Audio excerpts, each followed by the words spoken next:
Di Jawa Wetan aya lembur anu ngaranna Bubat. Aya anu nyangka pangna di ngaranan kitu teh lantaran baheulana di dinya kungsi aya riributan nu ngabubat babit pedang nyaeta dina waktu balad Sunda perang campuh jeung balad Majapahit. Eta kajadian setelah bae perang Bubat. Caritana sakumaha anu baris di pedar ayeuna. Waktu Prabu Hayam Wuruk dijenengkeun jadi raja di kerajaan Majapahit, yuswana kaetang anom keneh pisan. Malah nepi ka sawatara taun mah ti harita tetep bae henteu kagungan prameswari. Hal eta ku sapangsi karaton katut abdi-abdina di kerajaan Majapahit dianggap ngurangan komara nu jeneng raja. Kusabab kitu para sepuh jeung para yogi geus nyemutan kelayan hormat sangkan Kangjeng Raja enggal kagungan garwa. Ari walranana sanes teu kersa kagungan garwa nanging teu acan aya anu cop sareng manahna. Pirang-pirang putri anu gareulis putra bupati malah aya putra raja anu sasatna mah bare dibaktikeun ka sang raja teu aya hiji oge anu kamana. Kocapkeun di kerajaan Sunda aya putri anu geulis taya babandinganana, geulis kawanti-wanti endah kabina-bina, kageulisanana kaceluk ka aun-aun, kawentar ka jenah pria. Jaba kageulisanan teh eta putri teh kamasur pinter oge sareng sae manah deui. Ari jenenganana putri nyaeta Citra Resmi, putra Prabu Linggabuana ti kerajaan Sunda. Kageulisan jeung kapercekaan putri Diah Pitaloka Citra Resmi nami lengkapna kaemper-emper ka Prabu Hayam Wuruk. Teras bae atuh anjeunna miwarang juru tekin supados ngagambar putri Citra Resmi. Juru tekin harita keneh angkat ka Pajajaran kawantun juru tekin ka petengan Majapahit. Teu kantos lami oge gambar putri teh tos janten tidinya enggal dicanda ka Majapahit disanggakeun ka Prabu Hayam Wuruk. Barang breh ningali gambar nyi putri sang Prabu Anom raos kadudut kalbu kapentang panah Dewa Kamajaya. Prabu Hayam Wuruk tos teteg manahna yen putri Citra Resmi surup janten garwana. Komo deui saparantosna ngadangu cariosan juru telik perkawis pribadi nyi putri estu pinunjul sarta taya cawadeunana. Geulisna teh cenah sanes geulis rupina bae nanging geulis parat dugi ka hate-hatena. Enggal bae Prabu Hayam Wuruk ngempelkeun para sepuh katut para mantri ngabadantenkeun niatna migarwa nyi putri. Sadayana sapuk kana niat sang Prabu sarta harita keneh ditangtoskeun utusan kanggo ngalamar nyi putri ka kerajaan Sunda. Anu kapeto dina eta babadantenan nyaeta Patih Madu anu dipis sepuh ku sadayana. Seueur luangna sareng tutur panata Jatnika. Dina waktos anu tos ditangtoskeun Patih Madu angkat ka kerajaan Sunda sejak ngalamar putri Citra Resmi kanggo garwa Prabu anu Majapahit. Angkatna disarengan ku para punggawa sareng sabaraha mantri ka petengan. Nyandak rupi-rupi barang araneh kintunkeun ka kerajaan Sunda. Henteu kantun di bahanan serat panglamar anu diserat langsung ku Prabu Hayam Wuruk. Teu kacatur lalampahan di jalana caturkeun Patih Madu ka rombonganana tos dugi bae ka dayeuh nagara Sunda dikawali. Sasumpingna ka dayeuh nagara Sunda tumut kana panata Jatnika anu ilahar. Patih Madu teu wantun tumorojog ka karaton anjeunna ngabujeng heula ka kapatihan. Teras ngadeuheus ka Prabu Linggabuana disarengan ku Patih anepaken.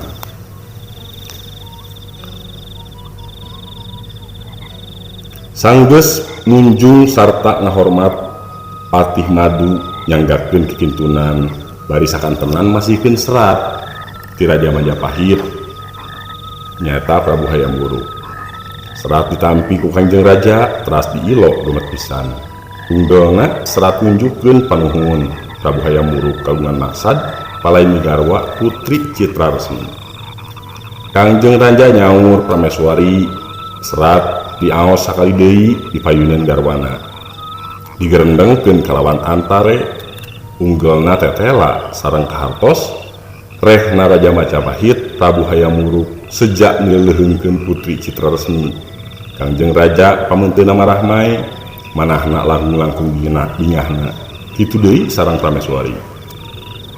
Lajeng Kangjeng Raja nyawa putri ditaros kersa henteu kagungan caroge ka Prabu Hayam Wuruk di Majapahit.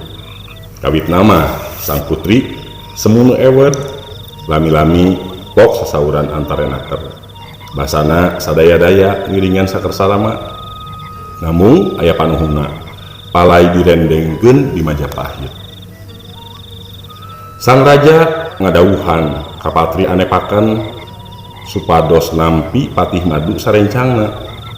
Upati anepaken dipernahkeun di kapatihan ditampi kalayan hormat sakumaha mistina saparantos sababaraha dinten ngaso para utusan ti Majapahit kawidian mulih sasumpingna di negara Majapahit teras unjuk ka Prabu Hayam Wuruk yen panglamarna ditampi ku Raja Sunda dibagiakeun ku kabagiaan Tanwangnan. Patih Madu oge nunjukkeun rehna putri Citra Resmi aya pamundut palai direndengkeun di Majapahit. Kumargi kitu dina waktos nangke putri Galuh baris dijapkeun ka Majapahit ku ibu ramana ku anjeun. Padangu cariosan Patih Madu kitu sang Prabu Hayam Wuruk kalintang bingahna. Mualami deui oge ka palaina tina kanan migarwa istri anu janten panyilekanana. Teu kacatur tatan-tatan jeung sasadianana kacaturkeun geus sadia samaktana Raja Sunda saputra garwa angkat ka Majapahit nanging henteu sadayana ngiring aya nu dikantungkeun daya Sunda nyaeta putrana anu burei keneh anu jenenganana Wastu Kancana sareng Mangku Buni Sora raina Raja Sunda anu pangdeheusna. Rombongan Raja Sunda nganggo jalan darat dugi ka Amparan Jati ayeuna mah Cirebon.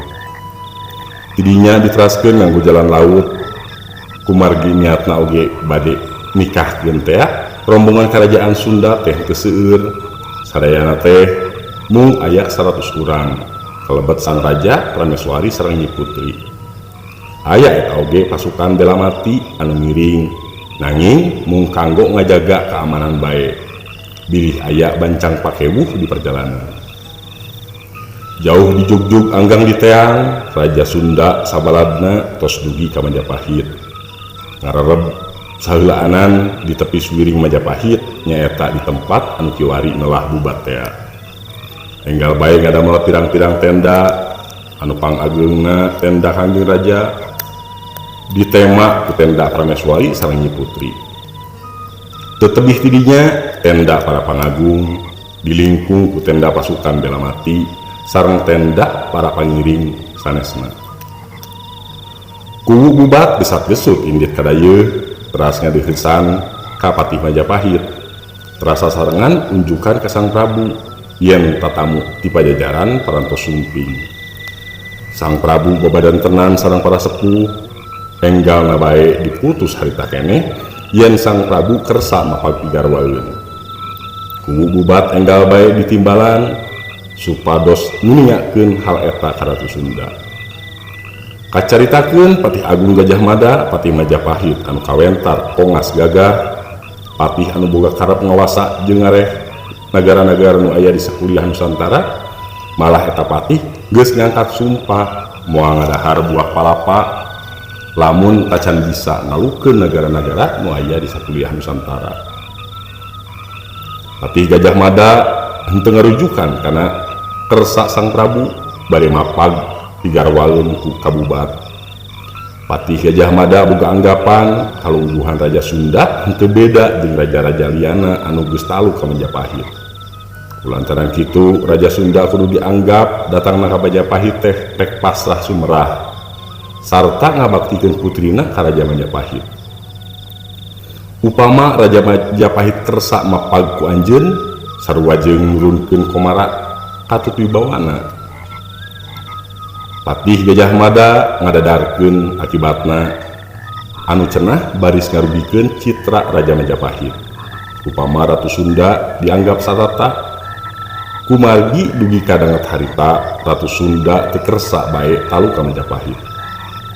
Sang Prabu hayam buruk mindel sakedap.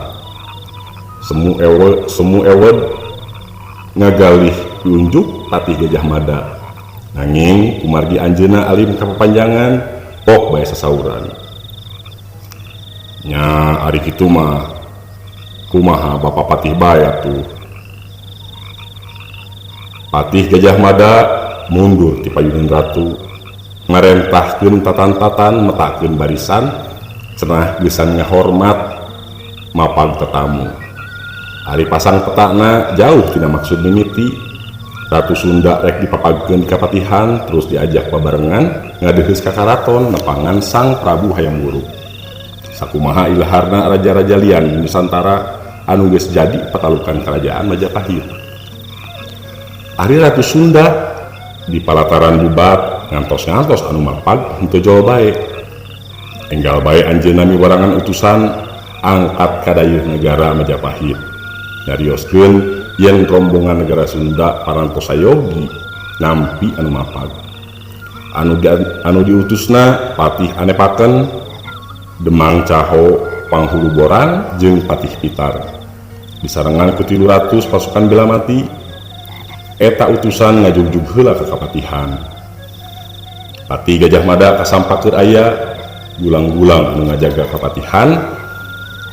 Henteu mirosea rombongan tetamu teh kawas anu geus diparentahkeun kudu kitu. Atuh tatamu kapaksa tumorojog langsung ngadeuheus ka Patih Gajah Mada. Enggal bae Patih Anepaken tunjukkan yen Ratu Sunda parantos ngantos anu mapag. Patih Gajah Mada kacida ambekna nganaha-naha ka urang Sunda pedah kakara nepungan ayeuna omongna kieu.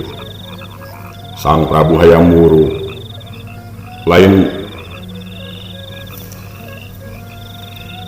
Sang Prabu Hayam Wuruk teh Raja Agung anu taya sasamina di Nusantara. Para ratu di mana-mana geus biasa ngadeuheus bari nyanggakeun pangabakti tanda satuhu. Ratu Sunda rek ngabaktikeun putrana, ayeuna pisan ditunggu di kapatihan, rek disarengan ngadeuheus ka karaton.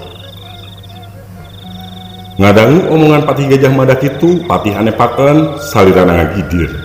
Teu kiat nahan katiraos manahna, anjeunna ngawalon sugal ka Patih Gajah Mada. Ratu Sunda pangna datang ka Majapahit lain rek ngabaktikeun putrana, lain rek pasrah sumerah ka Raja Majapahit. Sabab Ratu Sunda lain patalukan Majapahit, henteu bisa disaurwakeun jeung ratu-ratu sejen. Dua patih patorong-torong sami-sami ngabela ku pundenna. Dua nana sami teuneng sami ludeung. Patih Gajah Mada boga rasa ieu aing, Patih Anepaken teu gedag bulu salambar nepi ka meh bae tarung patunggalan. Hadena kaburu kasapih ku Sang Resi, saur Sang Resi utusan teh leuwih hade marulih deui kabubar ngantos putusan Sang Prabu Hayam Wuruk. Sasumpingna kabubar, Patih Anepaken unjukan ka Ratu Sunda nguningakeun kajadian di kapatihan. Ditetek teu aya nu kalangkung, Sang Ratu henteu mindel bawaning ku ewed. Panampian urang Majapahit tebih tina panyangka, ngajarkeun bade tumut ngangkeun rama. Ari kabuktianna mah Raja Majapahit teh jalir kana janji. Hidra kana subaya henteu lami Sang Ratu Sunda ngalahir. Basa urang kakara turun ti kapal, cai laut basisir semu beureum jeung raong suragagak patembalan. Tah eta teh tangtu aya khila-khilana. Kusabab eta ayeuna urang kudu taki-taki saperkara anu kudu dikuatkeun dina hate nyaeta hal kehormatan kerajaan Sunda. Kajeun ajur tutumpuran mana hirup ngandangan kahinaan. Salajengna Sang Ratu Sunda ngawagian wadia balad kabeh ulah aya anu kaliwat kudu digeuing ku pati anepakeun sangkan iatna nyang haripan segala kejadian. Pati anepakeun ngumpulkeun para punggawa masing-masing kenging papancen kedah ngageuing sakabeh wadia balad supaya engke di mana datang bancang pakewuh geus sayagi pikeun nyang haripanana. Wadia balad Sunda geus kumpul bari mawa pakarang cangkinganana. Pok patih anepakeun sasauran kalawan tatag. Saha-saha anu wani narohkeun pati leuwih hade mundur. Saha-saha anu teu wani narohkeun pati leuwih hade mundur tianggalna keneh. Ulah mundur di pakalangan. Sakabeh prajurit Sunda anu teu galideur saur manuk niat ngabela kehormatan ratuna moal mundur satunjang beas. Kocapkeun Patih Gajah Mada anu maksudna rek nalukeun urang Sunda nyuhunkeun widi ka Prabu Hayam Wuruk supaya nyariosan ka Ratu Sunda yen putri Citra Resmi kudu dibaktikeun sarta lamun Ratu Sunda henteu nurut Ratu Sunda bakal dirurug di pasukan Majapahit anu tangtu bae leuwih loba jumlahna jeung leuwih samakta pakarangna. Nurut kana kahayang Patih Gajah Mada, Prabu Hayam Wuruk ngirim utusan ka Bubat anu maksudna supaya Ratu Sunda taluk, tapi Ratu Sunda henteu gedag dulu salambar kajeun gepeng kaya pepetek tibatan kudu serah bongkokan. Anjeunna sadar prajuritna eleh tohaga boh jumlahna boh pakarangna margi sumpingna ka Majapahit teh sanes niat perang nanging bade nikahkeun putrana ka Raja Majapahit. Isukna ngalegedeut balad Majapahit ngarurug wadia balad Sunda di Bubar. Robana prajurit Majapahit tanpa wilangan aya sababaraha dikeleun wadia balad Sunda. Tapi wadia balad Sunda teu dimir, teuneng ludeung, lali rabi, tegang pati. Rampak kabeh mapag musuh, der bae atuh perang campur, goh prajuritna boh kapalana. Di dua pihakna geus patinggal lepak. Balad Majapahit anu leuwih loba jumlahna sarta leuwih samakta pakarangna kawantu meunang nyadiakeun keur perang. Henteu bisa ngayonan prajurit Sunda. Patih anepakeun perang nalir banteng bayangan. Itu deui para patinggi Sunda liana. Tekadna geus buleud pageuh kajeun ajur tutumpuran pangperangan tibatan hirup kudu nyandang wirang. Berantaran prajuritna lobaan jadi korban, Patih Gajah Mada langsung milu perang, bari baladna ditambahan deui leuwih loba. Ngalawan prajurit anu leuwih seger, prajurit Sunda geus mimiti carencang, malah Patih anepakeun geus perlaya. Kasambut dikurubut ku Patih Gajah Mada jeung sababaraha raja anu biluk ka Majapahit, kitu deui jeung patinggi Sunda liana. Ningali kitu Ratu Sunda enggal nitih gajah diaping ku kapetengan maju ka pamperangan. Prajurit Majapahit dicacar bolang ku Ratu Sunda. Pasukan Majapahit kateter henteu kiat ngayonan kadijayaan Sang Prabu Linggabuana. Akhirna Ratu Sunda perang petunggalan dihurup ku Ratu Daha jeung Ratu Kahuripan. Ratu Sunda henteu tahan dugi ka pupusna kasambut di pangperangan anu teu saimbang. Uninga Ratu Sunda parantos perlaya, Rameswari sareng Patih Galuh, sareng Putri Galuh. Uninga Ratu Sunda parantos perlaya, Rameswari sareng Putri Galuh patut para garwa ponggawa anu kasambut enggal susuci nganggo angguan sarwa bodas sami-sami sejabela kapanutan. Sadayana geus nyepeng keris teras arangkat ka pakalangan. Crub-creb narewot patuanganana maot digedengeun carogina masing-masing. Putri Citra Resmi teu ngiring ka pakalangan, diwagel ku ibuna bisi kacrek ku musuh. Anjeunna nganggo angguan sarwa bodas, teras bae nebok anjeun ku keris. Harita keneh oge Putri Galuh teh palastra layona diebogkeun launan ditruban ku lawan Sutrahejo, dikemitan ku emban-emban anu satia anu nariat Belapati mun geus cunduk waktuna. Kacaritakeun Sang Prabu Hayam Wuruk geus palai enggal-enggal patepang sareng buah atina Putri Citra Resmi, barang anjeunna ngadang wartos yen Putri Citra Resmi parantos pupus nyeblak manahna sarta lebet ka pesanggrahan ningali geulis tos janten layon digalentor bari midangkeun reraina baseuh Cisosca Sang Prabu.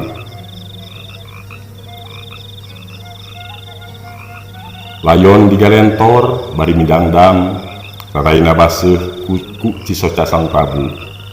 Sang Prabu kaleleban dugi ka teu damangna. Saparantos lumangsungna eta kajadian, Patih Gajah Mada dicopot tina kalungguhanana sarta sumpahna dianggap geus camal. Sumpah palapa capar sapada harita henteu saeutik raja-raja Nusantara anu harita keneh ngejat tina kakawasaan Majapahit. Malah Patih Gajah Mada oge kabur ti Majapahit lantaran rek ditangkep ku Prabu Hayam Wuruk pikeun dipenta tanggung jawabna. Nurutkeun naskah kuno Kidung Sunda, Perang Sunda menjadi korban dibubat 83 orang.